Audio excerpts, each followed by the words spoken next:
옛날 아주 먼 옛날에 산세가 험하고 골짜기가 깊어 웬만해서는 사람들의 발길이 닿지 않는 깊은 산골 마을 능골에서 시부인이라 불리는 정갈한 여인이 살고 있었습니다. 마을 어귀에서부터 붉게 물든 단풍이 하나둘 떨어져 낙엽이 되어 뒹구는 늦가을 무렵이었는데 서씨 부인의 집은 그 마을에서도 가장 양지 바른 곳에 자리 잡은 기와집으로 비록 세월의 흔적이 묻어 기와에는 이끼가 끼고 담벼락에는 빗물이 스며든 자국이 있었으나 안주인의 손길이 워낙 맵차고 부지런하여 마당에는 잡풀 한 폭이 없이 깨끗하게 정돈되어 있었고 장독대에는 윤기가 자르르 흐르는 항아리들이 줄지어 서 있어 지나가는 사람들도 절로 고개를 끄덕이며 감탄하곤 했습니다. 서씨 부인은 젊은 나이에 남편을 잃고 청산과부가 되었으나 슬픔에 잠겨 세월을 보내기보다는 시부모님을 극진히 모시고 집안의 제사를 받들며 묵묵히 자신의 자리를 지켜온 지가 벌써 20년이 훌쩍 넘었습니다. 시부모님이 모두 세상을 떠나신 뒤에도 그녀는 매일 새벽같이 일어나 차가운 우물물로 정화수를 떠놓고 남편과 시부모의 명복을 빌었으며 해가 뜨면 밭에 나가 곡식을 돌보고 해가 지면 바느질을 하여 집안을 꾸려나갔기에 마을 사람들은 그녀를 두고 효부이자 열렬하 칭송하며 존경의 마음을 감추지 않았고 그녀가 지키는 기와집은 마을의 자랑거리이자 든든한 버팀목과도 같은 존재로 여겨졌습니다. 그러던 어느 날 평화롭던 능골 마을에 낯선 바람과 함께 불길한 그림자가 들이우기 시작했는데 그것은 바로 죽은 남편의 먼 친척 벌이 된다는 최서방이라는 자가 뜬금없이 마을을 찾아오면서부터였습니다. 최서방은 족보를 옆구리에 끼고 거드름을 피우며 마을 어귀에 나타났는데 그의 눈매는 욕심으로 가득 차 번들거렸고 입가에는 비열한 웃음이 걸려 있어 보는 이로 하여금 절로 눈살을 찌푸리게 만들었으나 그는 아랑곳하지 않고 서씨 부인의 기와집 대문 앞을 서성거리며 담장 너머로 안채를 기웃거리고 혀를 차며 집안의 규모를 가늠하는 등 무례한 행동을 서슴지 않았습니다. 서씨 부인은 대문 밖에서 들려오는 낯선 기척에 하던 바느질을 멈추고 밖으로 나갔다가 최서방과 마주치게 되었는데 최서방은 안주인인 서씨 부인을 보고도 예를 갖추기는커녕 뒷짐을 진 채 거만하게 집 안으로 들어서며 마치 자신이 주인이라도 된 양마당을 휘젓고 다녔습니다.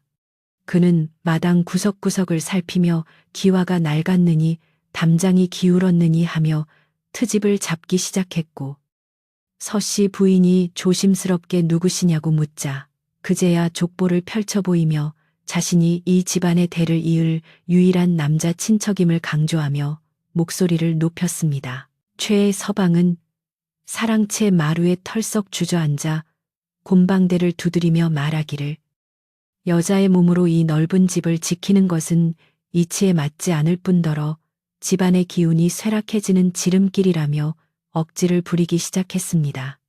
그는 죽은 사촌 형님의 제사를 자신이 모셔야 마땅하며 그러기 위해서는 자신이 이 집에 들어와 살아야 한다고 주장했는데 이는 겉으로는 조상을 위하는 척하지만 실상은 서씨 부인이 평생을 바쳐 일궈온 재산과 집을 통째로 집어삼키려는 검은 속내를 드러낸 것이나 다름없었습니다. 서씨 부인은 기가 막히고 어이가 없어 말문이 막혔으나 평소의 침착함을 잃지 않고 단호하고 정중한 어조로 최서방의 요구를 거절하며 말하기를 이 집은 시부모님께서 물려주신 곳이며 남편의 혼이 깃든 곳이라 자신이 목숨이 붙어있는 한 떠날 수 없다고 못 박았습니다.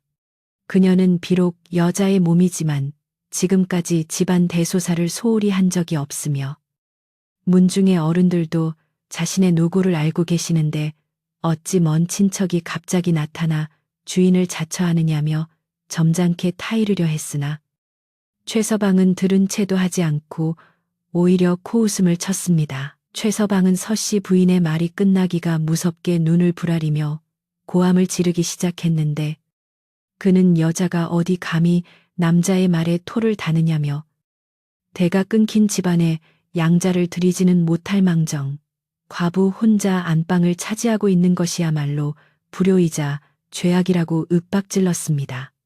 그의 고함 소리는 어찌나 큰지 담장을 넘어 마을 전체에 울려 퍼졌고 지나가던 마을 사람들과 이웃들이 하나둘씩 대문기웃거리며 걱정스러운 눈빛으로 안을 살피기 시작했으나 최서방의 기세가 워낙 흉흉하여 누구 하나 선뜻 나서서 말리는 사람이 없었습니다. 마을 사람들 틈에 섞여 있던 박노파는 서씨 부인이 시집 올 때부터 그녀를 지켜봐 온 이웃으로 서씨 부인의 고생과 정성을 누구보다 잘 아는 사람이었기에 발을 동동 구르며 안타까워했습니다. 박노파는 옆 사람에게 귓속말로 저런 천하에 몹쓸 인간이 어디 있느냐며 평생을 수절하며 집안을 일으킨 사람을 쫓아내려 하다니 하늘이 무섭지도 않은 모양이라고 혀를 찼으나 힘없는 노인의 말은 최서방의 고함 소리에 묻혀 공허하게 흩어질 뿐이었고 마을 사람들은 그저 웅성거리며 사태를 관망할 뿐이었습니다.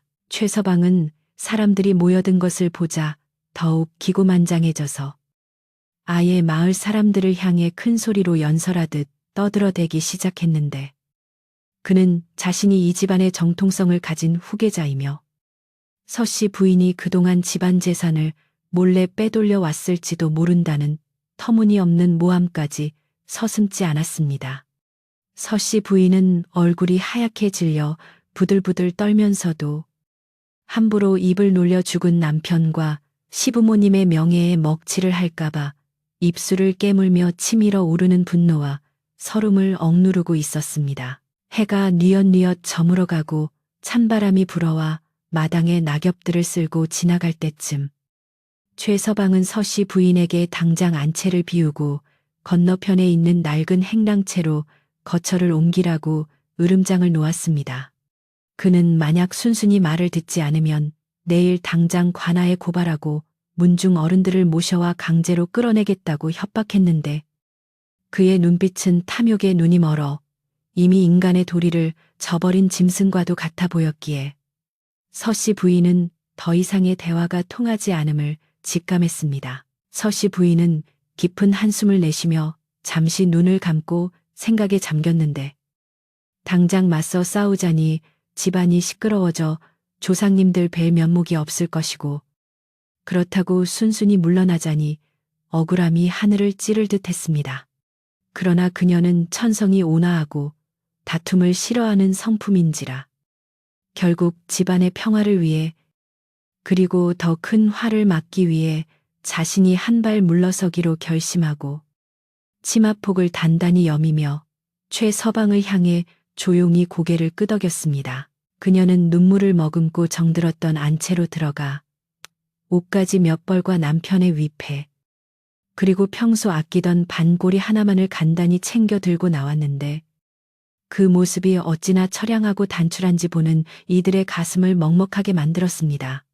서씨 부인이 보따리를 들고 안채 마루를 내려올 때 마치 집안의 모든 기운이 그녀를 따라 나서는 듯 바람이 세차게 불어 닫힌 방문들이 덜컹거렸고 마당에 서 있던 감나무에서도 까마귀 한 마리가 구슬프게 울며 날아올라 불길한 기운을 더했습니다. 최서방은 서씨 부인이 물러나는 것을 보고는 승리감에 도취되어 껄껄 웃으며 당장 안채로 뛰어 올라가 장지문을 활짝 열어젖히고는 제 세상인 양 큰 대자로 들어누웠습니다. 그는 하인들을 불러 당장 술상을 차려오라 호통을 치고 곱간 문을 열어 쌀과 고기를 꺼내오라며 난리 법석을 떨었는데 그 소란스러움은 고요하던 기와집의 품격을 순식간에 떨어뜨리고 말았습니다. 서씨 부인은 뒤도 돌아보지 않고 묵묵히 마당을 가로질러 오랫동안 사람의 손길이 닿지 않아 먼지가 수북하고 외풍이 심한 행랑채의 좁은 방으로 들어갔습니다. 그곳은 예전에 머슴들이 쓰던 방으로 군부를 떼지 않아 냉골이나 다름없었으며 창호지 곳곳에는 구멍이 뚫려 있어 황소바람이 숭숭 들어오는 누추한 곳이었으나 서씨 부인은 아무런 불평 없이 빗자루를 들어 방을 쓸고 차가운 바닥에 낡은 돗자리를 깔았습니다. 밤이 깊어지자 안채에서는 최서방이 흥청망청 술을 마시며 노래를 부르는 소리가 담장을 넘어 들려왔고 그와 대조적으로 행랑채의 작은 방에는 희미한 등잔불 하나만이 외롭게 켜져 있었습니다. 서씨 부인은 차가운 냉방에 앉아 떨리는 손으로 바늘귀를 꿰며 언젠가는 이 억울함이 밝혀지고 다시 집안을 바로잡을 날이 올 것이라 믿으며 긴긴 밤을 뜬 눈으로 지새우기 시작했습니다. 어느덧 계절은 빠르게 흘러 붉게 타오르던 단풍은 모두 지고 앙상한 나뭇가지 위로 하얀 서리가 내려앉는 매서운 겨울이 능골마을을 덮쳤습니다. 산골짜기 깊은 곳에서 불어오는 칼바람은 마을의 흙담을 때리고 초가지붕을 들썩이게 만들었으며 냇물은 꽝꽝 얼어붙어 얼음장 밑으로 숨죽여 흐르는 소리만이 들릴 뿐이었습니다. 마을 사람들은 두꺼운 속옷을 껴입고 문을 꼭 걸어 잠근 채 긴 겨울을 날 준비를 서둘렀지만 서씨 부인이 쫓겨난 행랑채는 문풍지조차 제대로 발라져 있지 않아 밖이나 다름없는 냉기가 방 안을 휘감고 돌았습니다.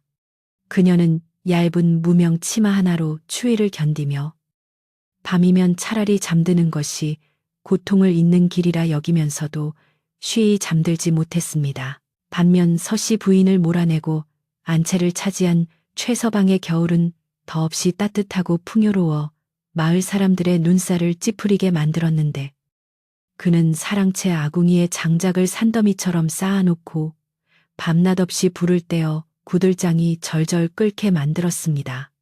굴뚝에서는 하루 종일 검은 연기가 피어올랐고 고기 굽는 냄새와 술 냄새가 담장을 넘어 마을 어귀까지 퍼져나갔으니 흉년이 들어 모두가 배를 씻는 시절에 혼자만 호의호식하는 꼴이 밉살스럽기 그지없었습니다.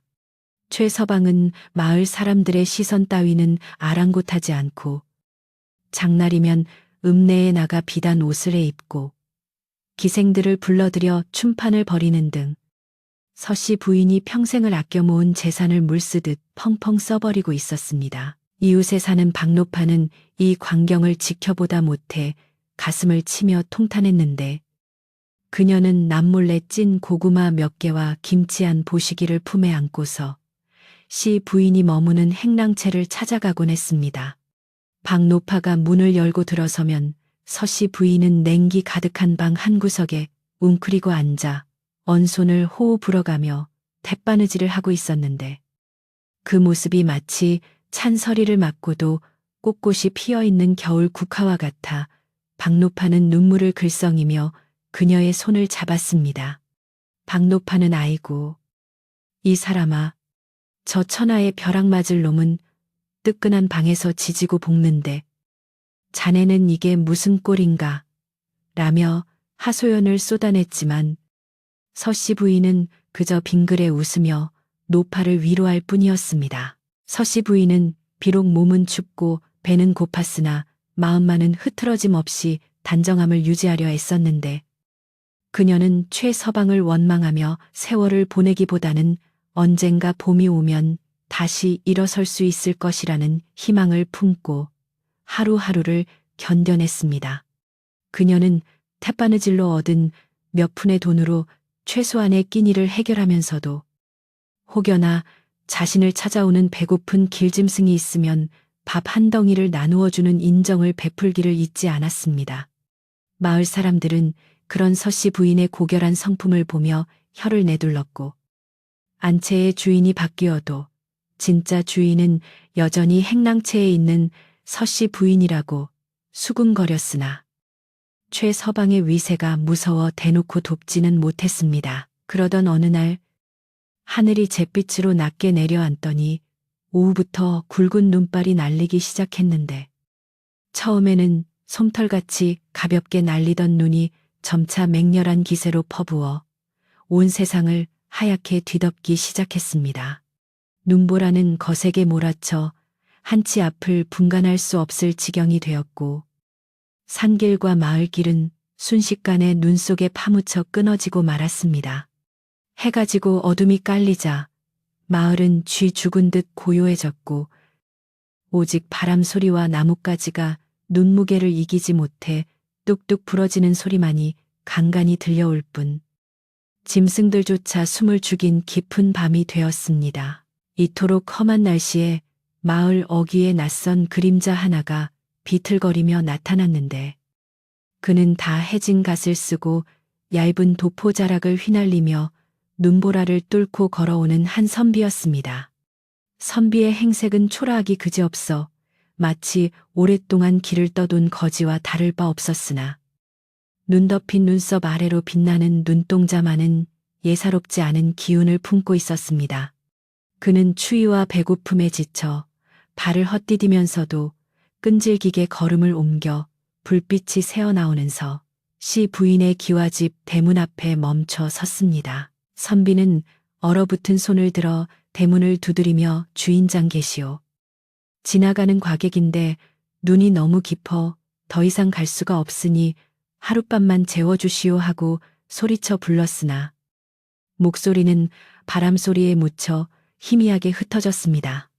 그는 포기하지 않고 다시 한번 힘을 내어 대문을 쿵쿵 두드렸고 그제야 안채에서 술에 취해 비몽사몽하던 최서방이 짜증 섞인 목소리로 하인들을 부르며 무슨 일이냐고 소리를 질렀습니다. 하인이 대문을 빼꼼히 열고 밖을 내다보니 눈사람이 된 선비가 서 있어 급히 최서방에게 알렸습니다. 최서방은 술잔을 들고 비틀거리며 대문 밖으로 나와 선비의 남루한 행색을 위아래로 훑어보더니 코웃음을 치며 어디서 빌어먹던 거지가 남의 집 대문을 부를 듯이 두드리느냐. 우리 집에는 너 같은 놈을 재워줄 방도 없고 먹일 밥도 없다라고 고함을 질렀습니다. 선비가 정중하게 허리를 굽히며 헛간이라도 좋으니 제발 이 눈보라만 피하게 해주십시오. 은혜는 잊지 않겠습니다라고 간청했으나 최서방은 재수가 없으려니 별꼴을 다 보겠네. 당장 꺼지지 않으면 몽둥이 찜질을 해줄 테다라며 대문을 쾅 닫아버리고는 빗장까지 단단히 걸어 잠갔습니다. 문전박대를 당한 선비는 닫힌 대문 앞에서 한참을 서성이다가 깊은 한숨을 내쉬고는 힘없이 발길을 돌렸는데 눈보라는 더욱 거세져 그의 몸을 금방이라도 집어삼킬 듯 맹렬하게 몰아쳤습니다. 갈 곳을 잃은 선비는 담장을 따라 힘겹게 걷다가 대문 옆에 붙어있는 다 쓰러져가는 행랑채의 작은 창호지 문 틈으로 희미한 불빛이 새어나오는 것을 발견했습니다. 그것은 서씨 부인이 바느질을 하기 위해 켜놓은 작은 등잔불이었는데 선비에게는 그 불빛이 마치 칠흑 같은 어둠 속의 등대와도 같이 느껴졌습니다. 선비는 지푸라기라도 잡는 심정으로 행랑채 종문 앞으로 다가가 조심스럽게 문을 두드렸는데 안에서 바느질을 하던 서씨 부인은 인기척에 깜짝 놀라 바늘을 멈추고 귀를 기울였습니다. 누구십니까? 하는 여인의 목소리가 들려오자 선비는 떨리는 목소리로 지나가는 길손입니다.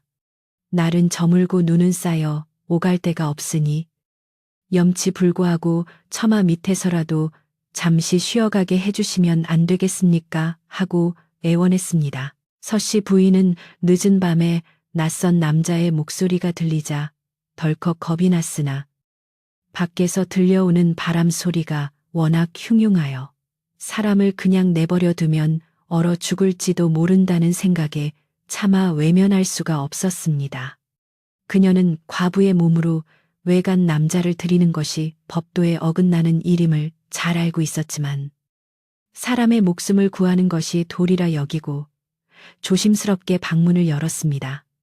문을 열자마자 차가운 눈바람과 함께 눈을 하얗게 뒤집어 쓴 선비가 문 앞에 서 있는 모습이 보였는데 그의 입술은 파랗게 질려 있었고 몸은 사시나무 떨듯 떨리고 있어 보는 이로 하여금 측은지심을 불러일으켰습니다.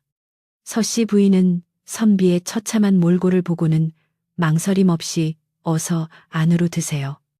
방이 누추하고 좁아서 손님을 모실 만한 곳이 못 되지만 밖보다는 나을 것입니다라며 몸을 비켜 길을 내주었습니다. 선비는 고맙습니다.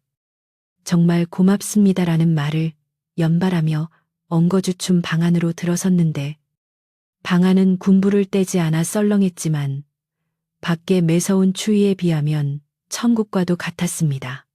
서씨 부인은 자신이 앉아있던 그나마 온기가 조금 남아있는 아랫목 자리를 선비에게 양보하며 앉으라고 권했습니다. 선비가 자리에 앉아서 시부인은 서둘러 윗목에 개어 놓았던 얇은 이불을 꺼내 선비의 어깨에 덮어주었고 방구석에 있던 화로에 꺼져가는 불씨를 뒤적여 조금이라도 온기를 살리려 애썼습니다. 그녀는 선비의 젖은 갓과 도포를 받아 한쪽에 걸어 말리며 잠시만 기다리시면 따뜻한 물이라도 한 그릇 떠오겠습니다라고 말하고는 부엌으로 나갔습니다.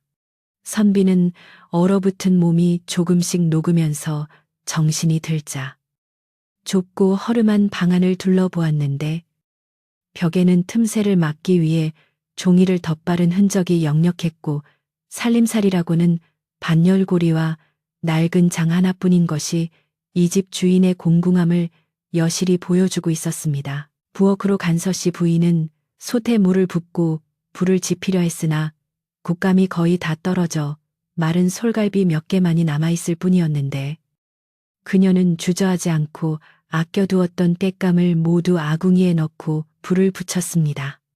타닥타닥 소리를 내며 타오르는 불꽃을 보며 그녀는 낯선 손님에게 따뜻한 밥 한 끼 대접하지 못하는 자신의 처지를 안타까워했으나 물이라도 펄펄 끓여 온몸을 녹여드려야겠다고 다짐했습니다. 잠시 후 그녀가 김이 모락모락 나는 물 한 사발을 들고 방으로 들어오자 선비는 두 손으로 그릇을 받아들며 감격에 겨운 눈빛으로 그녀를 올려다보았습니다. 선비는 따뜻한 물을 천천히 마시며 서씨 부인에게 주인장은 어찌하여 이리 깊은 밤 홀로 이 추운 곳에 계십니까? 저 큰 기와집에 안채를 두고 어찌 행랑채에서 지내시는지요? 하고 조심스럽게 물었습니다. 서씨 부인은 잠시 머뭇거렸으나 선비의 눈빛이 맑고 기품이 있어 보여 숨기지 않고 자신의 사정을 덤덤하게 털어놓았습니다. 남편을 잃고 시부모를 모시며 살다가 먼 친척에게 집을 뺏기고 쫓겨난 이야기를 들은 선비는 아무 말 없이 고개를 끄덕이며 묵묵히 듣고만 있었으나 그가 쥔 물그릇의 손에는 힘이 들어가 있었습니다. 밖에서는 여전히 눈보라가 몰아치고 최서방의 코 고는 소리가 간간히 들려오는 밤. 좁은 행랑채 방 안에서는 기묘한 침묵과 함께 따스한 인간의 정이 조용히 피어오르고 있었습니다. 서씨 부인은 혹여나 남들의 이목이 두려워 방문을 굳게 닫고 등잔 심지를 낮추었으나 마음 한구석에는 낯선 일을 구했다는 안도감이 자리 잡았습니다. 선비는 밤새 잠을 청하지 못하고 벽에 기대어 앉아 깊은 생각에 잠긴 듯 눈을 감고 있었는데 그의 머릿속에는 방금 들은 과부의 억울한 사연과 낮에 겪은 최서방의 횡포가 선명하게 각인되고 있었습니다. 밤새 하얗게 내린 눈이 온 세상을 뒤덮어 능골 마을은 마치 은가루를 뿌려놓은 듯 눈부시게 빛나는 아침을 맞이했는데 처마 끝에는 수정 같은 고드름이 주렁주렁 매달렸고 마당에 쌓인 눈은 무릎까지 차오를 정도로 깊었습니다. 밤사이 몰아치던 눈보라는 거짓말처럼 잦아들고 하늘은 시리도록 파랗게 개었지만 코끝을 찡하게 만드는 매서운 추위는 여전하여 숨을 쉴 때마다 하얀 입김이 뿜어져 나왔습니다. 서씨 부인은 동이 트기도 전에 일어나 원위불을 개고 차가운 방바닥을 쓸어내린 뒤 부엌으로 나가 밤새 낯선 손님을 위해 무엇을 대접할 수 있을지 근심 어린 표정으로 살림살이를 살피기 시작했습니다. 그녀는 부엌 구석에 놓인 쌀독 뚜껑을 조심스럽게 열어보았으나 도가는 이미 바닥을 드러내어 긁어 모아봐야 겨우 한 줌 남짓한 보리쌀과 갭쌀이 섞여 있을 뿐이었습니다. 이것은 그녀가 며칠을 아껴 먹어야 할 식량이었으나 서씨 부인은 주저하지 않고 바가지를 넣어 남은 곡식을 톨 하나 남기지 않고 싹싹 긁어 모았습니다. 자신은 굶더라도 추위에 떨며 찾아온 손님을 빈속으로 보낼 수는 없다는 것이 그녀의 생각이었기에 그녀는 쌀을 씻는 손이 얼음장처럼 차가워 감각이 없어질 지경이었음에도 정성을 다해 쌀을 일고 조리를 질하여 돌을 골라냈습니다. 아궁이에 불을 지피고 밥을 안 친 서씨 부인은 찬장을 뒤져 지난 가을에 말려두었던 무청 시래기를 꺼내 물에 불리고 독에서 묵은 된장을 한 숟가락 퍼내어 보글보글 찌개를 끓이기 시작했습니다. 멸치 몇 마리 넣지 못한 투박한 찌개였지만 구수한 된장 냄새가 차가운 부엌 공기를 따스하게 데우며 피어오르자 행랑채에는 비로소 사람 사는 온기가 감돌았습니다. 서씨 부인은 밥이 뜸드는 동안 낡은 소반을 꺼내 행주로 닦고 또 닦아 먼지 하나 없이 깨끗하게 만든 뒤 이 빠진 그릇에 밥과 찌개 그리고 잘 익은 김치 한 보시기를 정갈하게 담아 상을 차렸습니다.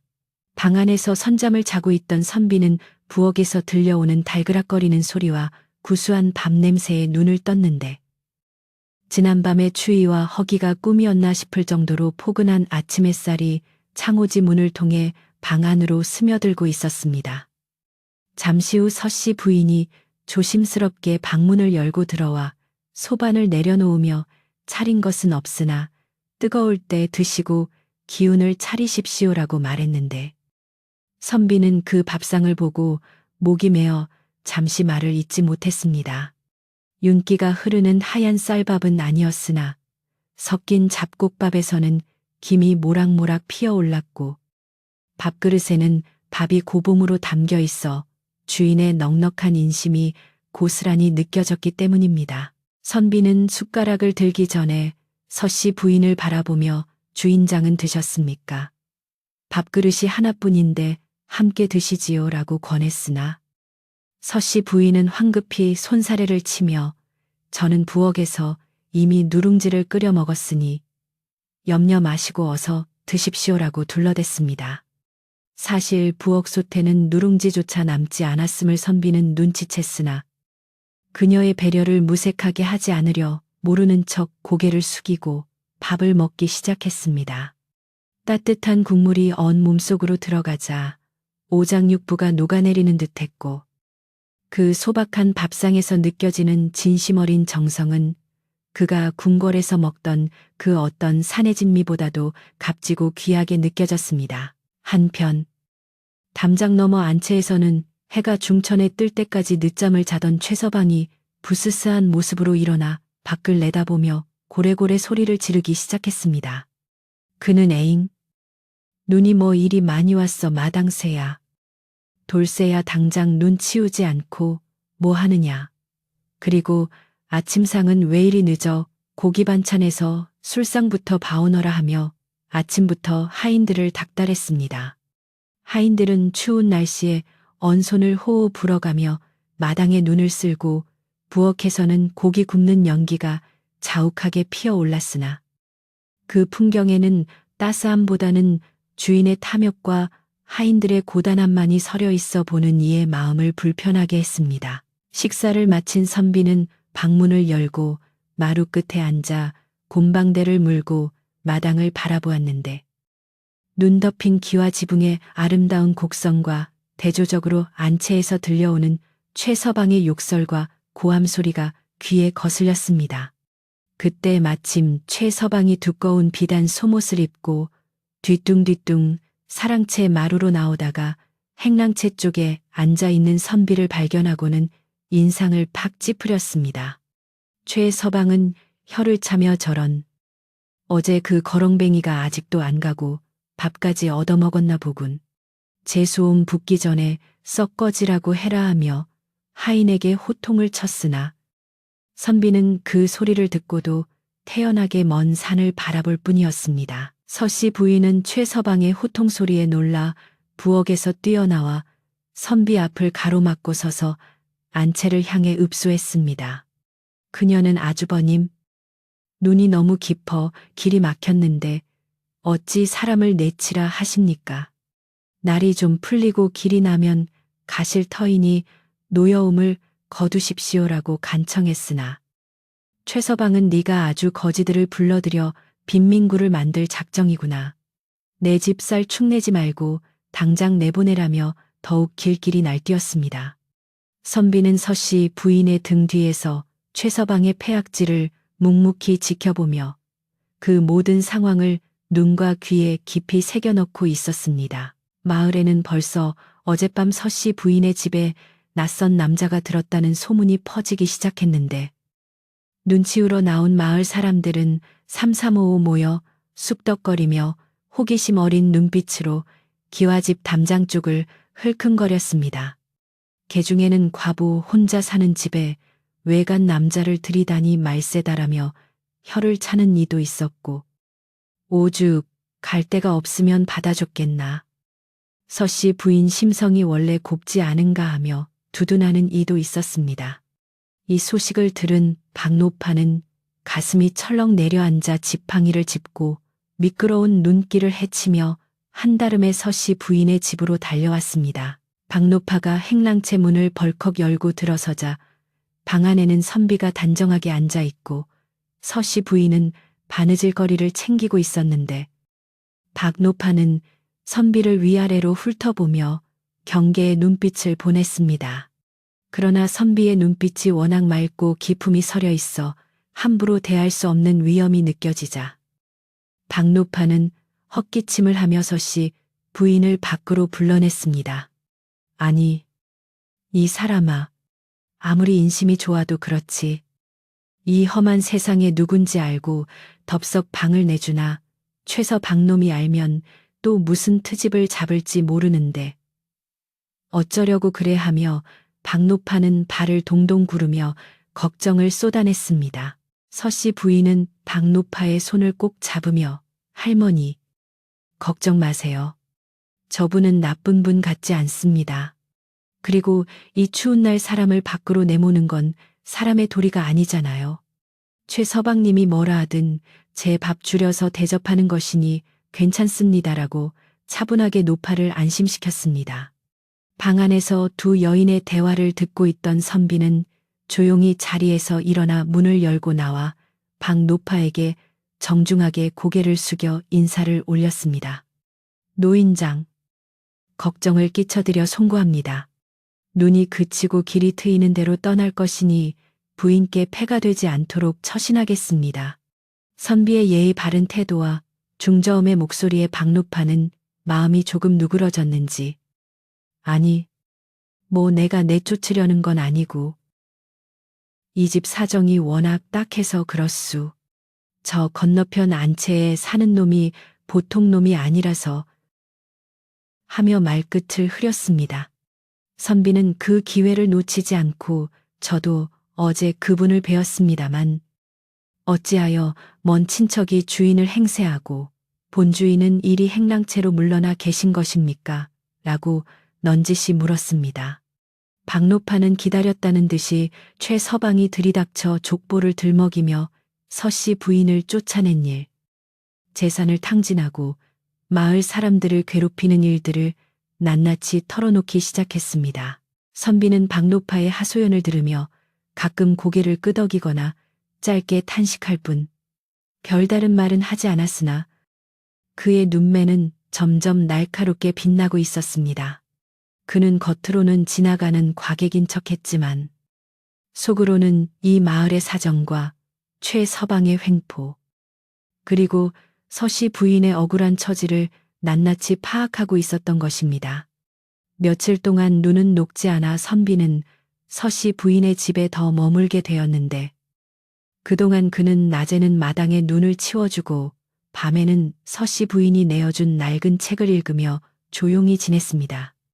최서방은 며칠째 꼼짝 않는 선비가 눈엣가시 같았으나 왠지 모르게 풍기는 서늘한 기운 때문에 직접적으로 해코지는 못하고 하인들을 시켜 눈치만 주고 있었습니다. 서씨 부인은 비록 가진 것은 없었으나 끼니 때마다 정성을 다해 밥상을 차렸고 선비의 해진 옷을 기워주며 지극정성으로 손님을 모셨습니다.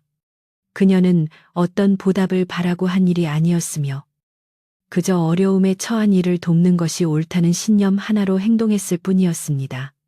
선비는 그런 서씨 부인의 모습을 보며 세상에 이토록 어지러운 와중에도 이리 맑고 고운 심성을 가진 백성이 있구나 하고 감탄하며 자신이 왕으로서 나라를 다스리는 데 있어 무엇이 부족했는지를 깊이 반성하게 되었습니다. 드디어 며칠 만에 햇살이 따뜻하게 내리쬐어 눈이 녹고 길이 드러나자 선비는 떠날 채비를 마쳤습니다. 그는 떠나기 전 서씨 부인 앞에 정중하게 무릎을 꿇고 절을 하며 부인, 이 며칠간의 은혜는 내 평생 잊지 못할 것입니다. 비록 지금은 가진 것이 없어 말로만 감사를 표하지만 언젠가 반드시 이 은혜를 갚을 날이 올 것입니다라고 비장하게 말했습니다. 서씨 부인은 길 가는 나그네에게 밥 한 끼 대접한 것이 뭐 그리 대수라고 이러십니까? 부디 가시는 길 조심하시고 뜻하시는 바 이루시길 빕니다라며 겸손하게 답했습니다. 선비는 대문을 나서면서 다시 한번 안채 쪽을 쏘아보았는데 그때 마침 최서방이 술에 취해 마루에 걸터 앉아 선비가 나가는 꼴을 보고 킬킬거리고 있었습니다. 선비는 의미심장한 미소를 지으며 혼잣말로 기다려라. 머지않아 내 놈의 죄를 물으러 다시 올 것이다라고 중얼거리고는 보찜을 메고 마을 어귀를 향해 성큼성큼 걸어갔습니다. 서씨 부인과 박노파는 대문 밖까지 나와 멀어지는 선비의 뒷모습이 보이지 않을 때까지 손을 흔들어 배웅했는데 하얀 눈길 위로 사라지는 선비의 모습은 왠지 모르게 쓸쓸하면서도 거대해 보였습니다. 선비가 떠난 후 다시 고요해진 서씨 부인의 행랑채에는 묘한 적막감이 감돌았는데 쌀독은 완전히 비었고 택감도 바닥이 났으나 서씨 부인의 마음만은 꽉 찬 듯 든든했습니다.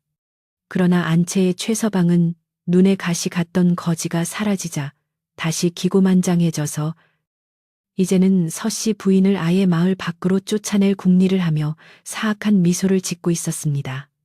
폭풍전야와도 같은 불안한 평화 속에 봄이 오기 전 마지막 추위가 마을을 휘감고 있었고 아무도 모르는 곳에서 서씨 부인의 운명을 뒤바꿀 거대한 변화가 조용히 시작되고 있었습니다. 차가운 겨울바람이 서서히 물러가고 산골짜기마다 얼음이 녹아 흐르는 물소리가 경쾌하게 울려 퍼지는 춘삼월이 돌아왔습니다.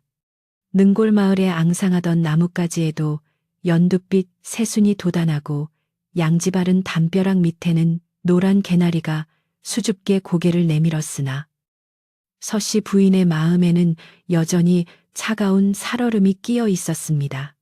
그녀가 머무는 행랑채는 겨울 동안 곶감이 바닥나 냉골이나 다름없었고 쌀독을 탈탈 털어 끓인 묽은 죽으로 하루하루를 연명하다 보니 얼굴은 반쪽이 되고 몸은 야위어 바람이 불면 날아갈 듯 위태로워 보였습니다.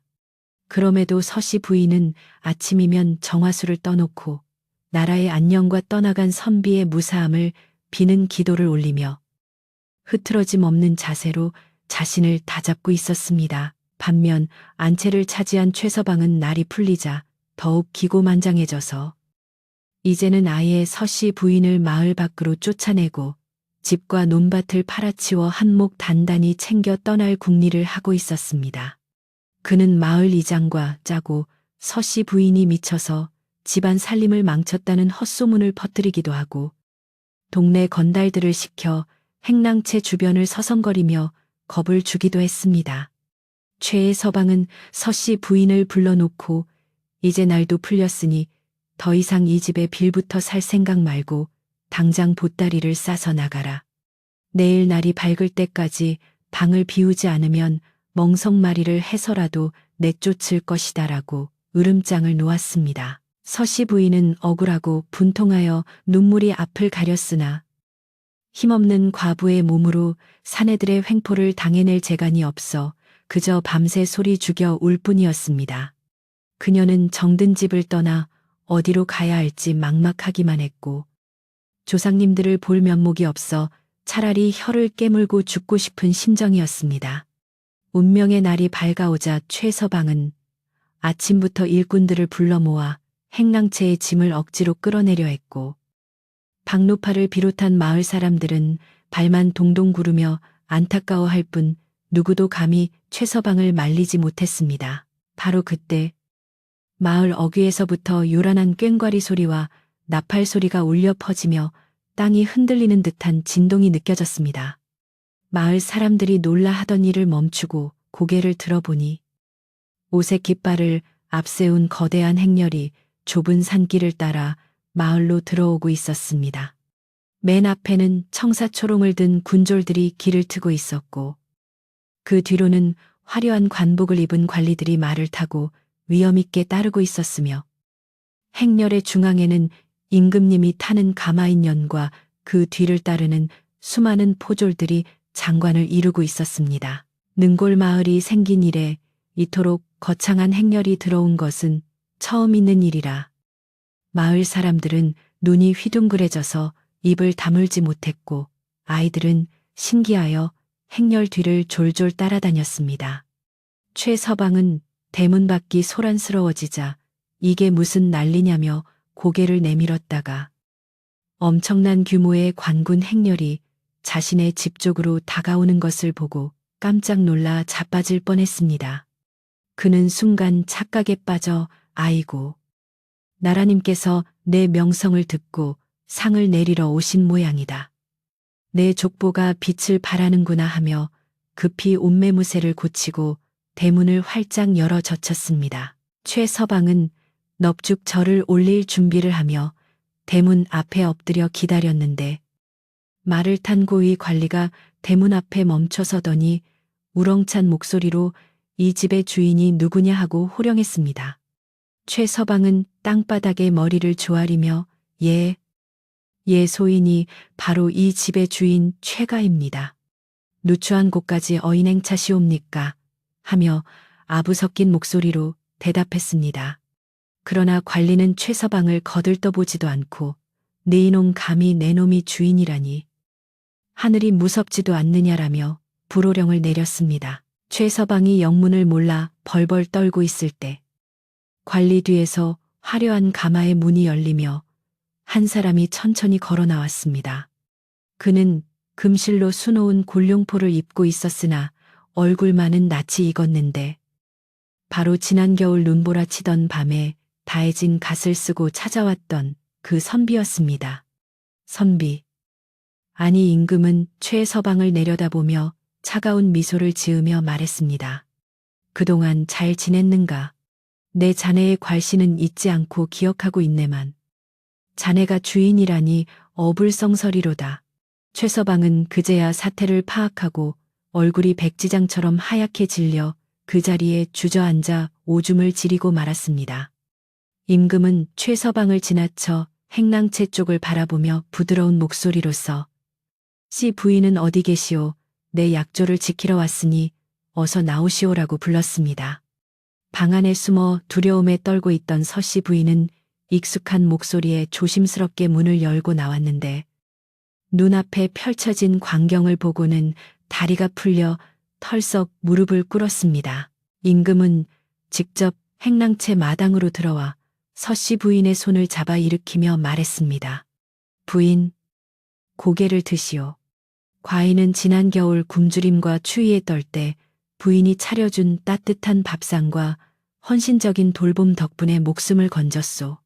백성의 어버이로서 만백성을 돌봐야 할 과인이 도리어 백성의 보살핌을 받았으니 그 은혜가 태산보다 무겁소. 서씨 부인은 감격하여 눈물을 흘리며 전하. 소인은 그저 할도리를 했을 뿐입니다. 어찌 이리 귀한 발걸음을 하셨나이까 하고 목이 메어 말했습니다. 임금은 뒤에 서 있던 승지에게 명하여 교지를 읽게 했는데 승지가 두루마리를 펼쳐 낭독하는 소리가 마을 전체에 울려 퍼졌습니다. 어명이다. 능골 마을의 서 씨는 비록 곤궁한 처지에도 불구하고 타인을 위해 자신의 모든 것을 내어주는 의로움을 보였으니 이는 만백성의 귀감이 되는 바이다. 이에 과인은 서 씨를 나의 의남매로 삼아 왕의 여자라는 칭호를 내리고 정경 부인의 직첩과 함께 평생토록 나라의 녹을 받게 할 것이니라. 마을 사람들은 왕의 여자라는 말에 웅성거리며 놀라움을 감추지 못했는데 이는 임금의 여인이 된다는 뜻이 아니라 왕실의 가족과 다름없는 지위와 보호를 받는다는 더할 나위 없는 영광스러운 칭호였습니다. 승지의 낭독이 끝나자마자 포졸들이 수레에서 비단과 쌀, 금은보화를 싣고 들어와 마당에 쌓아 놓았는데 그 양이 어찌나 많은지 집안의 창고가 모자랄 지경이었습니다. 박노파는 덩실덩실 춤을 추며 아이고 하늘이 굽어 살피셨네. 우리 부인 복받았네 하며 기쁨의 눈물을 흘렸습니다. 이제 심판의 시간이 다가왔습니다. 임금은 서슬 퍼런 눈으로 최서방을 노려보며 엄하게 꾸짖었습니다. 네, 이놈, 너는 친척이라는 탈을 쓰고 힘없는 과부를 핍박하고 조상의 제사를 욕되게 했으며 탐욕에 눈이 멀어 인륜을 저버렸다. 또한 공경에 처한 나그네를 짐승보다 못하게 대했으니 그 죄가 하늘에 닿았다. 임금의 명이 떨어지자 포졸들이 달려들 어체 서방을 포박했습니다.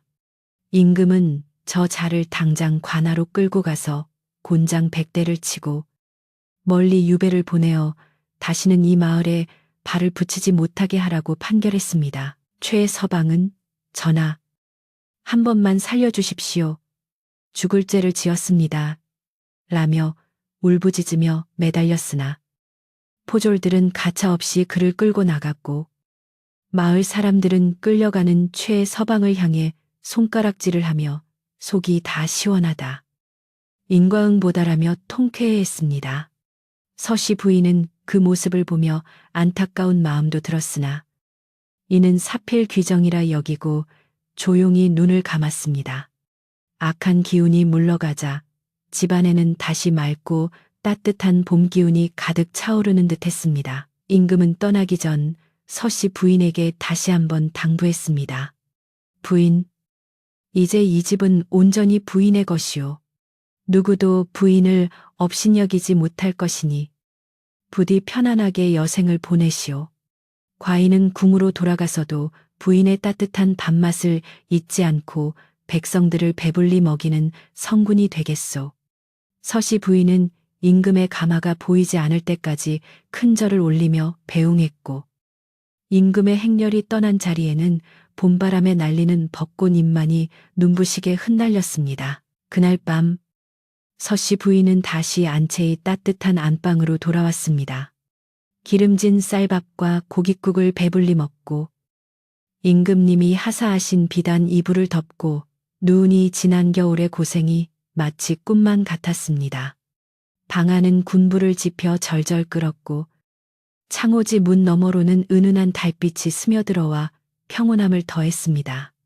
박노파와 마을 안악들이 찾아와 밤이 늦도록 이야기꽃을 피우며 웃음소리가 끊이지 않았으니 이 기와집은 예전보다 더욱 활기차고 따뜻한 기운으로 가득 찼습니다. 서씨 부인은 잠자리에 들기 전 머리맡에 놓인 물 한 그릇을 보며 생각했습니다.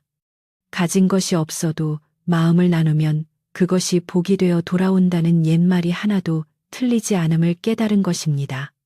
그녀는 이제 왕의 여자라는 든든한 울타리 안에서 마을의 어려운 이웃을 돕고 베풀며 남은 생을 평화롭게 살아갈 것입니다. 밖에는 봄비를 재촉하는 부슬비가 내리기 시작하여 처마 끝을 적시는 소리가 자장가처럼 들려오고 서씨 부인은 입가에 옅은 미소를 머금은 채 깊고 편안한 잠속으로 빠져들었습니다.